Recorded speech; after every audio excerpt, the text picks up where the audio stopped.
Boa tarde a todos.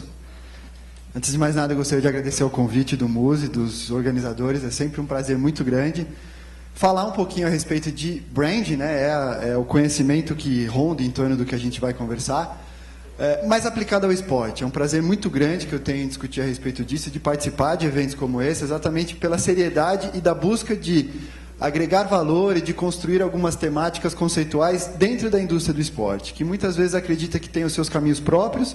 Isso é verdade, é uma indústria com uma série de especificidades, mas que pode se valer de conceitos administrativos, de gestão e de marketing e de construção de marcas, como qualquer outra indústria, respeitando as suas características, respeitando aquelas especificidades que ela tem. E é uma verdade que ela tem, a gente vai discutir um pouquinho a respeito disso nesse papinho que eu trouxe para a gente conversar, tá? Pontuando um pouco até o papel que esse conhecimento que eu vou dividir com vocês, como ele é aplicado, além dessa característica de atuação como professor na área acadêmica, eu também trabalho numa consultoria, eu sou um dos sócios de uma consultoria, a Top Brands. O nosso foco é exatamente isso, a construção de marcas, o exercício do branding. Isso voltado às empresas em geral, e por isso a nossa experiência de aplicação nessas empresas, de vários setores, setor farmacêutico, construção civil, mercado financeiro e por aí afora, em inúmeros setores, mas também dentro do universo do esporte.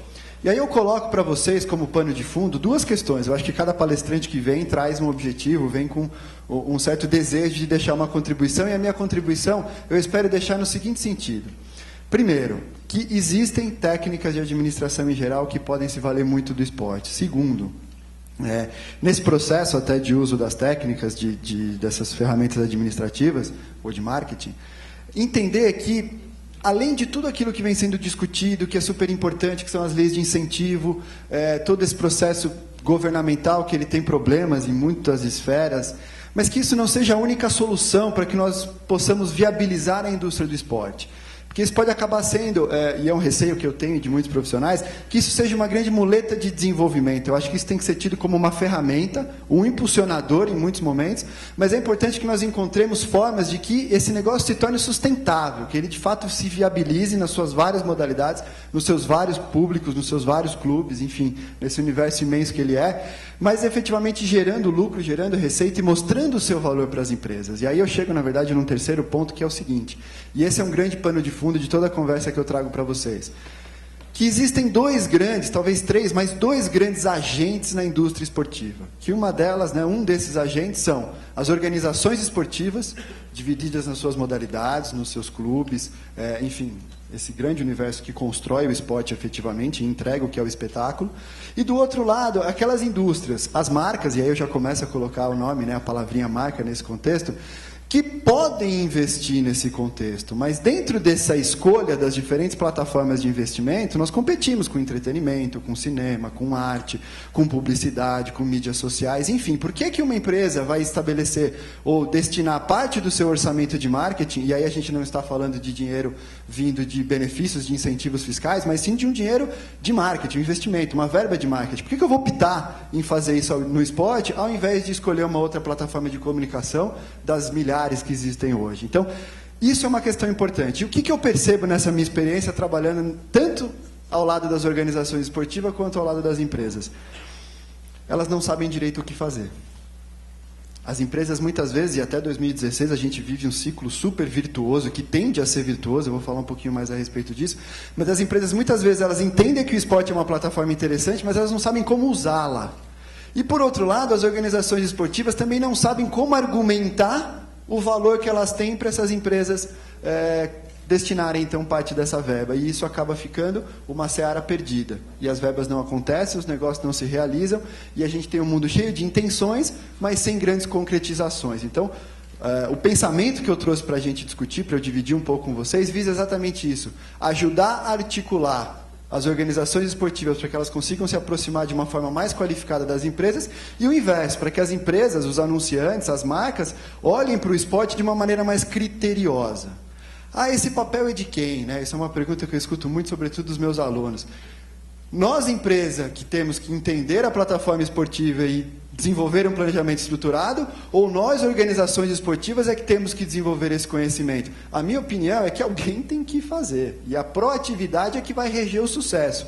Se eu estou do lado das organizações esportivas e entendo que eu tenho um produto de valor, que eu consiga mostrar esse valor para o anunciante. E se eu estou do lado das empresas, do detentor da marca, que eu consiga planejar em cima do esporte. Então, esse é um pouco do contexto e o preâmbulo que eu faço para a gente refletir um pouco, então, a respeito do DNA das marcas e o impacto que ela pode ter em cima do processo de construção de valor do esporte como um todo.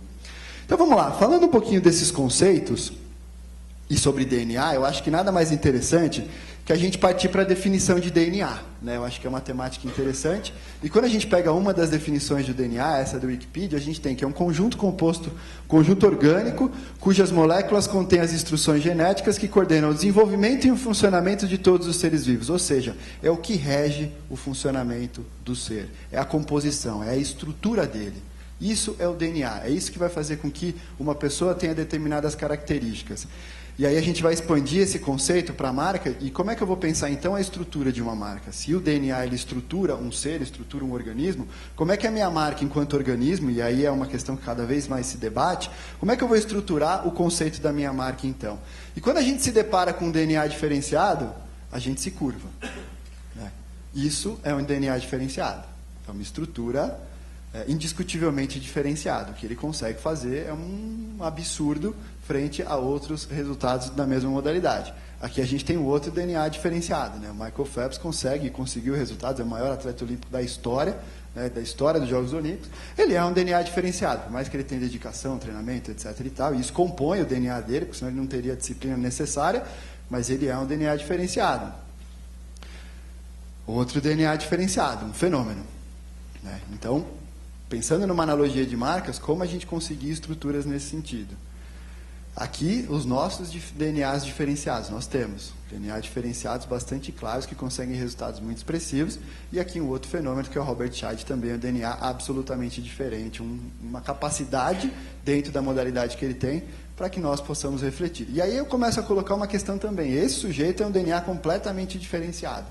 Né? Às vezes é uma modalidade que a gente não acompanha muito de perto, os esportes radicais estão dentro do universo esportivo.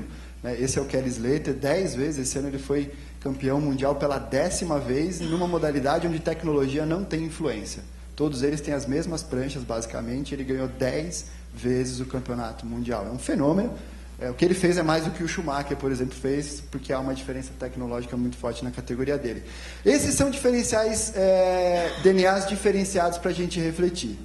E aí a pergunta que eu comecei a sugerir desde o início, né? Pensando então que o DNA é a estrutura, como é que a gente transporta esse conhecimento para as marcas? Como é que eu estruturo então esse pensamento? E como é que eu dialogo com o anunciante?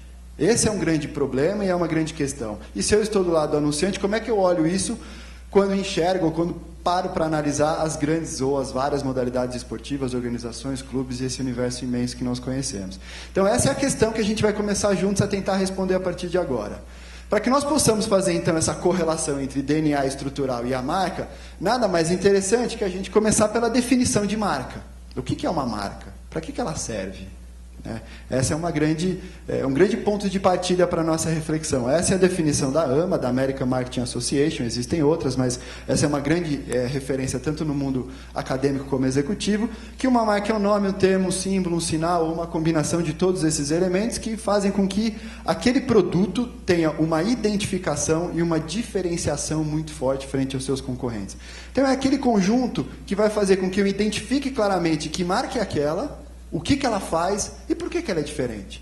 Por que eu vou escolher a marca A em detrimento da B? Quais são os atributos que me fazem escolher assistir vôlei ao invés de basquete, ao invés de futebol de salão, ao invés de esgrima, ao invés de pôquer?